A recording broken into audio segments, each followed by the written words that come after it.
Aletejah News Channel. The truth fears no questions.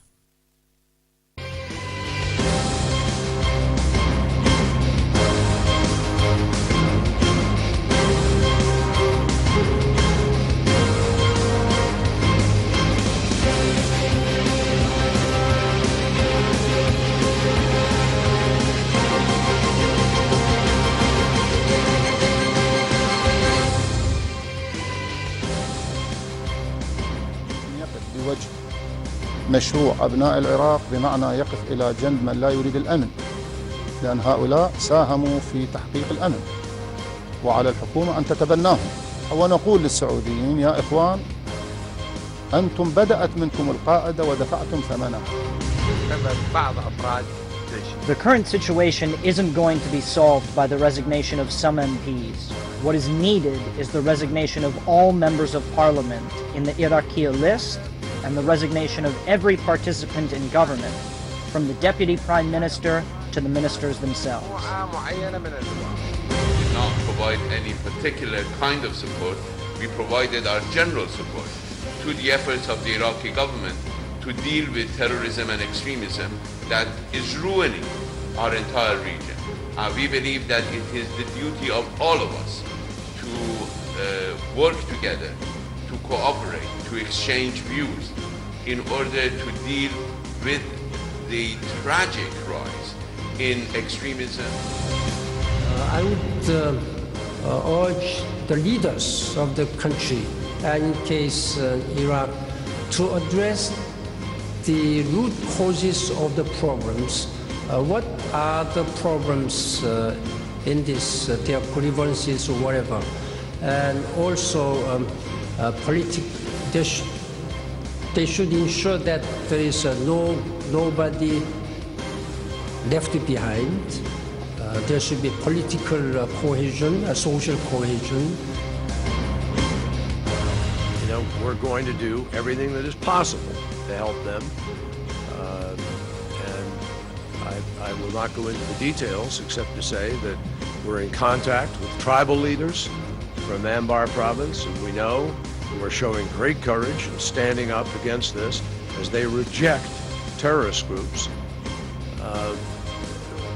from their cities. And this is a fight that belongs to the Iraqis. That is exactly what the President and the world decided some time ago when we left Iraq.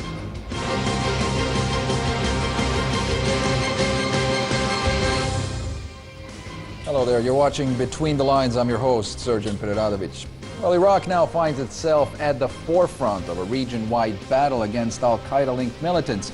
Fighting in the western province of Anbar has seen the National Army deploy in and around the region's two largest cities, parts of which remain under the effective control of the Islamic State of Iraq and the Levant. But heading into the election year, what will this mean for the government of Prime Minister Nouri al-Maliki? And will a military operation or a negotiated settlement bring violence in Anbar to an end?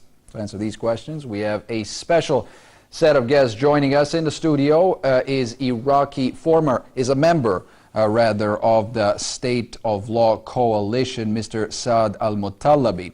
And via live link from London, we have political analyst Abed Al-Rahman Jamil. Welcome, gentlemen, to the program. Mr. Muttalibi, let's begin with you here. Did Prime Minister Nouri al-Maliki's policies effectively alienate the Sunni community in Iraq? Bismillah ar-Rahman ar-Rahim. First of all, we have to distinguish the problem in Iraq, or try to find the root of the problem, as the Ban Ki-moon has said, very rightly. The problem we have, we can easily divide it into two sides: an internal problem and a regional problem. Internal problem, we do have a section of society believes that they have been or they have lost power in Iraq, and they have been left behind. Okay, but let me just cut you off right there, because it's not just the Sunni community here which feels that they have legitimate grievances. We have prominent Shia clerics like the Grand Ayatollah Ali Sistani and Muqtada al-Sadr who have sympathized with those grievances. No, definitely not in this pretext. What they've said that Iraq is one nation and everybody should be treated equally as citizens of Iraq. And they argue that Sunnis, in some respects, are being treated as second-class citizens by the Maliki government. That's definitely not the case. Neither Ayatollah Sistani said anything remotely close to that, nor His Eminence Muqtada Sadr. Both understand that Well, my point is that some have argued that that is the case. the Sunnis have argued that, yes, not the Shias. So, so to go back to the issue that some do feel that although given that 49% of the Iraqi government are Sunni, president, deputy president, head of parliament, deputy head of parliament, deputy prime minister, 9 ministers, they're all Sunnis. Head of the army, second in command of the army, head of the air force, head of the ground forces, they're all Sunnis. So I don't understand which part the Sunnis were left behind. Okay, taking that into account, what was Ban Ki-moon talking about then? Politics. Politics is a different question. We have a majority, a social majority. This social majority could produce a political majority. That means the minorities, by a democratic process, would be left behind. And that is an issue need to be tackled through democracy. Which means, the way we look at it, is that creating a national current, a political force that represents the Shias, the Sunnis, and the Kurds into one political forum, that would be the way to look forward and to state with a proof that nobody is left behind. Now, because the situation is as Sunni bloc, Shiite bloc, yes, Kurdish bloc, and that creates a problem. That's somewhat of what Muqtada al-Sadr is asking for, isn't it? I don't know what Muqtada Sadr asked for. He every day changes his mind. So whenever he makes his mind up and advises that this is the final decision, I give you another example. Mr. Ammar al-Hakim, he wants to pay jizya to, I don't know if you know what jizya is, that is a war ransom to pay to Anbar. Why would Iraq pay jizya or war ransom to Anbar and create a private army for the Anbaris and allow the Anbaris to look after the border from Syria into Saudi Arabia and allow an open border with Saudi Arabia to the Anbaris and create their own army with government-funded armies? What's going to happen in the future when they do have an army? Will they leave us in peace? Or will they ask for a state of their own and come and invade Baghdad? Some of our clergymen should not be in politics. Some of our clergymen should stay and be overlooking the process. So you don't think Muqtada al-Sadr is being reasonable in his assessment when he says that these Sunni grievances effectively are the result of three main factors: the U.S. occupation of Iraq, the Sunnis themselves, but also the Maliki government in Baghdad? I don't agree with the third clause. Why not? Here, because there is no Maliki government. Maliki is the head of the cabinet, not the prime minister. By constitution, we don't have a prime minister, we have a head of the cabinet which arranges and looks after the cabinet. He does not have the authority of a prime minister, Mr. Maliki. Therefore, it is not Maliki's government, it's a power-sharing government. All the political parties, excluding one, Al-Tahrir, the Quran from Kurdistan, are not part of the government. All political parties within the parliament are mirror reflected within the government. So when somebody says that it is Maliki's government, no, it's everybody's government. All members of parliament, 325 members in parliament, are represented within the government. So it is very unfair, very untrue, and very devious if you start saying it's Maliki's government and he is responsible or in charge of whatever happens. Is Muqtada al-Sadr here simply looking to increase his political clout? He only wishes to decrease Maliki's popularity. As for his political, to increase his political clout, I think he failed in that when he aligned himself with Diyala and with the local government in Diyala and in Baghdad, and gave the government in Diyala to the IIP, the Islamic Party, and gave the local government, the head of the local government in Baghdad here, to also IIP, the Islamic Party, who are very closely linked to Al-Qaeda, I think he made a big mistake, not standing with our forces, not standing with our troops who are paying with their life for our freedom in the deserts of Anbar, not standing with them. I think he very likely he's going to pay for that in the next elections. You know, Prime Minister Maliki here is preparing for a third term as the country's prime minister, but for the first time it seems that he's standing as a dividing figure in Iraqi politics, specifically because some of the critics at least come from the Shia community itself. It's very interesting that politically he's a dividing force, but nationally, people-wise, he is the glue that's holding Iraq now. Can you explain that? What Yes. exactly do you mean by that? Politicians in the last elections and the one before did not rise to the position of politicians from a true representation of the Iraqi people. The election law allows people with 100 votes to get into the parliament. This created for us an issue where non-worthy politicians became members of parliament and ministers and so and so.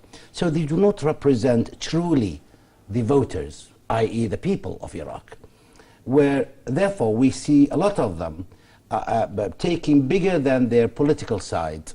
So you're saying the street supports Maliki effectively? The street supports Maliki very strongly, very obvious, and very vocally. If you go to any of the censuses that have been done recently, or go to social media apparatus, you'll find that there is unlimited support for Mr. Maliki and for the government. Well, let's be more accurate here. It is to the army of Iraq. And we believe that the army of Iraq represents all Iraqis. We see many pictures of Iraqi Sunni fighter and Shia fighter and Kurdish standing together fighting for Iraq, fighting Al-Qaeda, fighting ISIS, Daesh. Therefore, those who stood against the fight of our army in their war against Daesh and Al-Qaeda, I think will pay very heavily. Okay, Mr. Muttalibi, I want to get your response here. Do you think that there is a war going on a political level as well?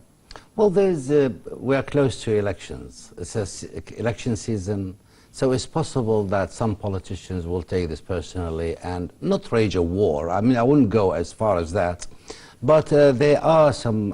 A platform is there for some of the politicians to show their muscles. You're calling it political maneuvering, nothing political more. maneuvering, not more. Horse trading and something, yeah, within the political framework of the democratic system. So the point is, most politicians, and I could say all politicians, are now either, if they stand with the army, in a way they will be supporting Mr. Maliki's campaign. If they stand against the army, they will be standing against the wishes of the people. Now, the only bit I would not agree with Mr. Jamil But it's interesting how you put that. You're essentially saying that Maliki's operation in Anbar province and the military operation there is what he is counting to win this election. Oh no, definitely not. There's no timing between this campaign and the election. This campaign was caused by the growing influence of ISIS and the crumbling of the Daesh in Syria, and the aftermath of, or the consequences of what's happening in Syria and the flight of ISIS from Syria into Iraq. But this has been going on for several years. This has been going on for several years. Why now? What is the significance of this moment? Why hasn't he done something earlier? There wasn't.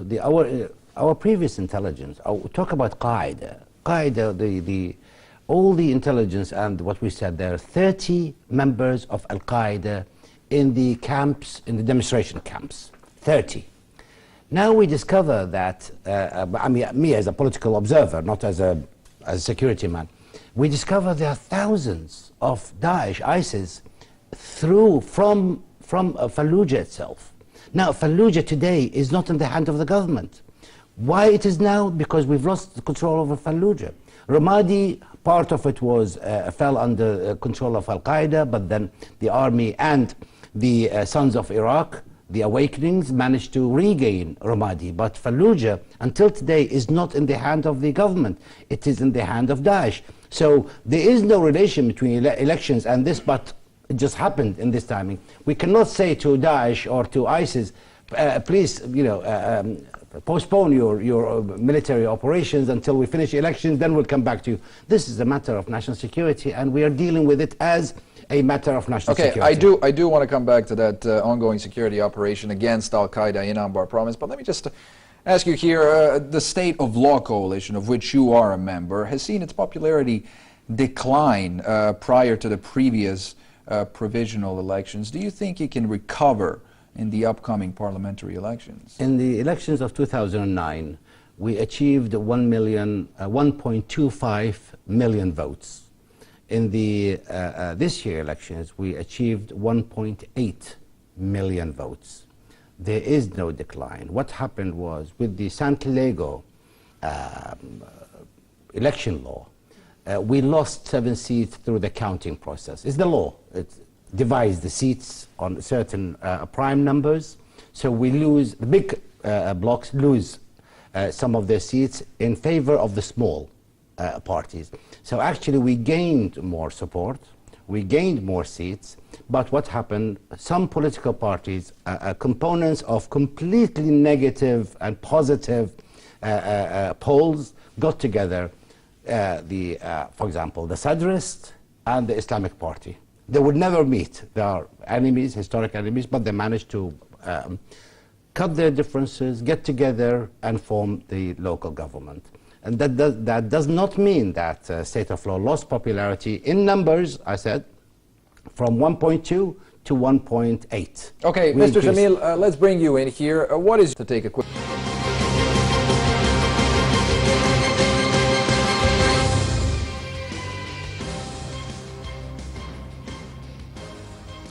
Welcome back. You're watching Between the Lines. Tonight we're talking about Iraq's future security and its politics. Mr. Muttalibi, let me start with a hypothetical here. If Prime Minister Maliki's bloc fails to win the necessary number of seats, will the State of Law Coalition be once again forced to turn to its rival to form a government?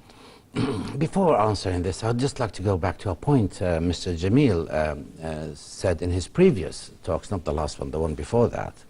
It's about the opening of a reconciliation, or returning to reconciliation between political parties and between the components of the fight in Anbar. The Defense Minister, Dr. Saad Al Muttalibi, now is in Anbar, or he has been there for last month.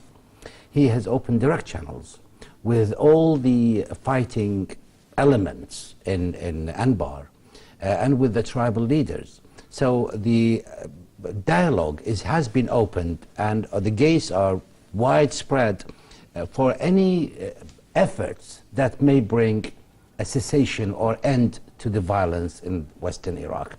But providing that Al-Qaeda is destroyed, there is no political settlement will happen with the presence of Al-Qaeda or ISIS. ISIS and Al-Qaeda must finish completely. We will accept their heads. If they are delivered to us dead or alive, we will accept. But otherwise, there is no political solution or reconciliation that would affect the security of Iraq. If the State of Law does not achieve the highest numbers, we will naturally select this time a one entity to have a coalition government, but not power-sharing government as it is now.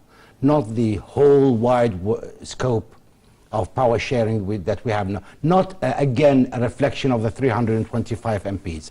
We will aim at the 170 MPs or 163 just to have majority to form the government. That is what we will achieve, we will try to achieve, and to form a political majority government, not power sharing, not a government that work in a really bad way. And is that even possible? I mean, is something like that possible, considering the dynamics of present-day politics in Iraq?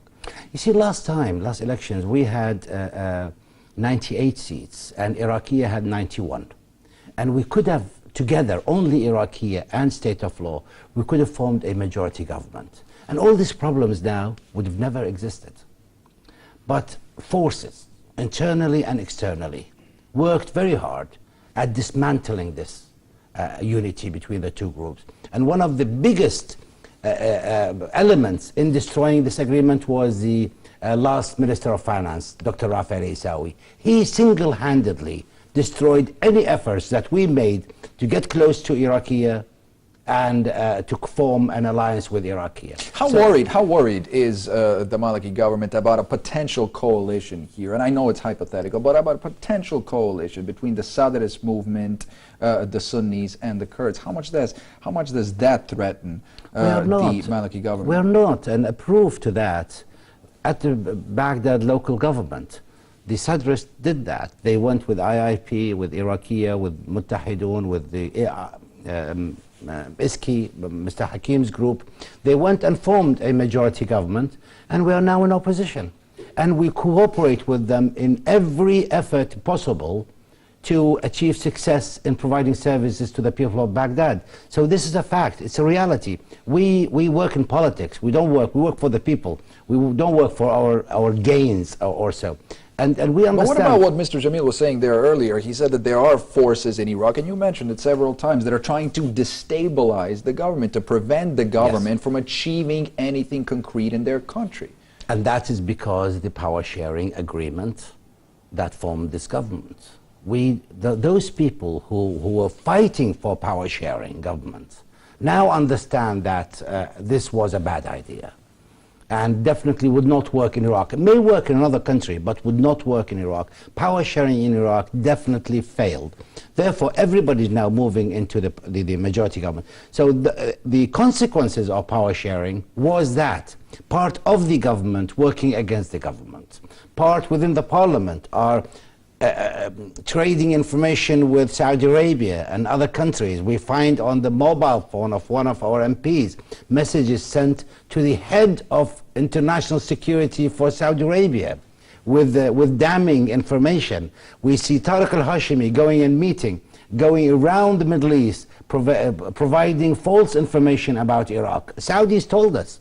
I was personally one of the people that I was met with Saudis, and they said that the information you give to us is completely different to the information that we received from Tariq al-Hashimi. I said, well, I'm telling you the truth, this is the facts. And they said, no, Mr. Tariq al-Hashimi tells us that you kill Sunnis, 200 Sunnis every day, and you or other people are implicated in that. And so there were these internal forces providing a completely false picture of Iraq. And now with the international community with us, the tide have changed. The tide have turned. Okay, let's Mr. Jamil on the ground here. Mr. Muttalibi, if the Saadists and the Islamic Supreme Council of Iraq win the necessary number of seats, do you think that there is a possibility here that they could force the Dawa party to nominate a different candidate, somebody other than Maliki, for the post of Prime Minister? Dawa party is just a component of state of law. State of law is made of 5 components. Dawa party, the other section of Dawa party, which is the Iraqi organization. Then there is Mustaqillun that belongs to Mr. Sharistani. Then there's Badr. And then there is the Mustaqillin, the independents like myself. So these components together, we nominated Mr. Maliki for 3rd term. They need to convince us first. ISKI and the others, if they want to change Maliki, they need to convince us why we... Can you be convinced? At the moment, I will have to see who the... if they win the right number of votes, can you be persuaded to recommend somebody, to nominate somebody other than Very unlikely, very unlikely. Why do you say that? Because when you talk about nomination, it's like, who is they going to nominate instead of Mr. Maliki? So you're saying there's nobody else other than Maliki to read no, of course there's just no better candidate? No, of course there is. But at present, we are going through a crisis. Iraq is going through a crisis. We need somebody who gained this experience to manage to run this show and finish what he started, and then he can go home and everybody look for a new candidate. That's a 3rd term. Mr. Maliki is going into a 3rd term. How long is it going to take for him to finish what he started? 3rd term. a third term is required to finish what he has started, because third term will be the term of rebuilding Iraq. This term, last term, or the present term, that was supposed to be the term of Iraq's finding its bearing and rebuilding the country. But those who Mr. Jamil spoke about, and very rightly, very correctly he said, those who are, who until today did not accept the ballot boxes and believe that through violence they can achieve more. Those people, and the failure to form a good government last time, with a good coalition government, this added to the chaos Iraq going through. A third term, we learned good lessons now, and there is a good possibility that we could, with the international presence or international help that we are receiving in fighting terrorism, there is the hope and the reality of finishing ISIS and Al-Qaeda in 2014. But they're still in control of quite a bit of Anbar. I mean, they're in control of Fallujah, you said so yourself. Parts of Ramadi, they are still there. They're still in Anbar. I mean, it's difficult to imagine how much support do you need in order to defeat the ISIL or the ISIS in Anbar. We don't need support. We just need them to lay off our back. We need to clean and kill those The international community. You were talking about the international community. Yeah, but you got support. I mean, Ban Ki-moon came to Baghdad. He pledged his support for Iraq's fight against terrorism. We heard, surprisingly enough, from the Americans the same kind of statements. The Iranians offered their support. And the French and the German and the Italians. So who are you talking about? Who is on your back here? Organizations like certain organizations that... Can you name a few? They think that execution, for example, should be stopped. So you can't name a few organizations? I don't want to name them. Yeah, those who think that execution is a cruel treatment, which is very cruel. But in our case, we need this cruelty. We are finding the cruelest. Finding cruelty with cruelty? No, we are fighting the cruelest, the most inhumane. People play football with people's heads. They cut his head and play football. We are dealing with this type of people. You cannot. These people have lost their humanity. If we talk about non-cruelty to animals, even that is too much for them. These are not, I mean, they've lost their humanity and should not be treated as human. These people need to go, just go, and out of this world. We cannot put these in five-star prisons as we have now in Iraq. We cannot feed them from money that should be spent on the benefit of the Iraqi people. So it's not fighting cruelty with cruelty. Okay. It's fighting extremism. Mr. Jamil in London, your thoughts on this? What is it going to take to defeat Al-Qaeda in Anbar, specifically the Islamic State of Iraq in the Levant or the Sham? Let's talk about a little bit more about that crackdown in Anbar province. There are those who argue that Maliki's crackdown against Al-Qaeda, he's using that military operation to crack down on certain parts, certain aspects of political dissent as well. First of all, I would not call this a crisis. And I would not call it definitely would not call it a political crisis. This is a war on terror. We are not fighting our opponents, our political opponents in the deserts of Anbar.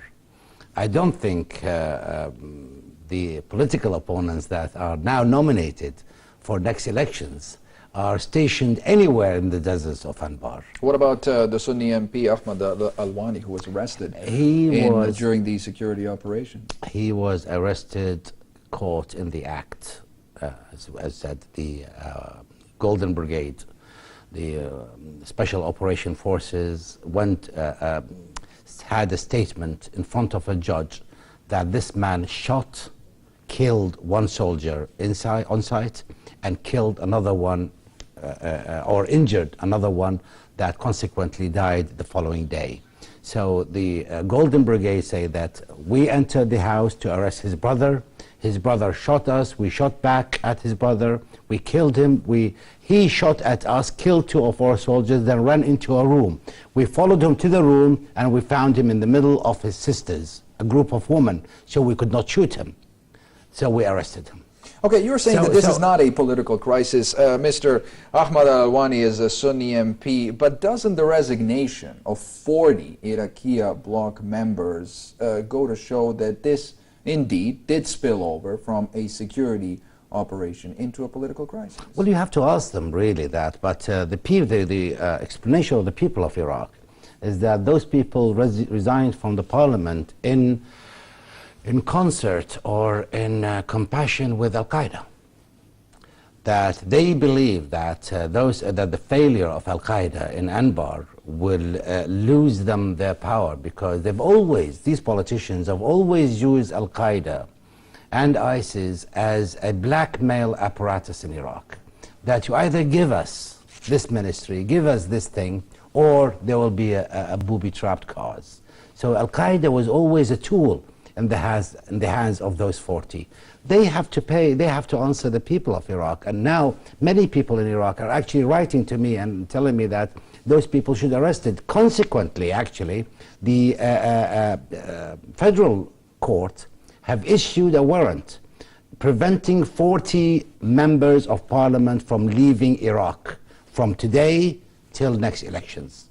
I don't know the list of the names, but the list says 40, the ruling, is a secret ruling, of course, I mean, not public, handed to the head of the parliament, to Mr. Rujaifi, ordering him to report any of the 40 MPs that wants to travel outside the country. That sounds like a political crisis, though, let's be fair. I mean, no, that's another story. That's another story, which I mean what I'm saying, that the people of Iraq today believes that those who resigned have openly declared their support to Al-Qaeda and openly declared their animosity to the people of Iraq. Mr. Jamil, let me get your take here. Mr. Muttalibi, I want to tell you something here. I mean, the U.S. President Barack Obama said something very interesting in reference to his opposition to the U.S. invasion of Iraq. And I quote here, he said, "You don't defeat a terrorist network that operates in 80 countries by invading Iraq." Do you think that argument applies to Baghdad's fight against the ISIL in Anbar today? I mean, is it possible to defeat Al-Qaeda in Iraq alone? This was a political statement Obama made in the time of Bush. President Bush. So we should take everything that Mr. Obama said when he was in opposition, we take with a pinch of salt. So that was a political statement. Forget that. As for fighting Al-Qaeda in Anbar, yes, we need international support. But don't you think that Iraq will face the same problems here that the Americans faced when they were fighting Al-Qaeda in 2006, 2007? There are different circumstances. Iraq was very weak at the time. Americans did not understand the mentality or the culture of Iraq. Americans made loads of mistakes in Iraq. Americans opened more than one front for them inside Iraq. So we cannot take the American experience as an example, as a good example of fighting terrorism in Iraq particularly. The situation today is very different. We have the As-Sahwa, the Awakenings, Ahmed Abu Risha, the other Sahwa leaders, that the other guys that are doing tremendous amount of work today. They actually themselves, with the help of the army, they cleared Ramadi city. So we expect them. We don't want to go into an open war inside Fallujah. We don't want to send the army into Fallujah. We want the tribes to do the work, because they know who the terrorists are. They know how to deal with those people. So it is very possible that, and it is very likely that they will deal, the people themselves, the tribes themselves, they will deal with those. So it's very different from the American scenario with the Iraqi scenario. Even the Iraqi army is not directly involved. The only forces that are involved are the special operation forces, the special forces. They do have a target, they go and select a target and come back. That's all the military involvement. Okay, Mr. Jamil, what is your take on that? Do you think is Iraq headed towards a state based on sectarianism or a state based on citizenship? When I belong to the state of law, and the state of law, one of our programs which I agreed to enter state of law coalition, was that we move into the concept of citizenship, that all Iraqis are equal, regardless of your secondary identity. If you have an Iraqi citizen, you're equal to me, I'm equal to you. There is no Sunni and Shia. We are all answerable to the same law, to the same constitution. This is otherwise, because the alternative to that is the disintegration of Iraq. All right, I'm afraid that's all we have time for.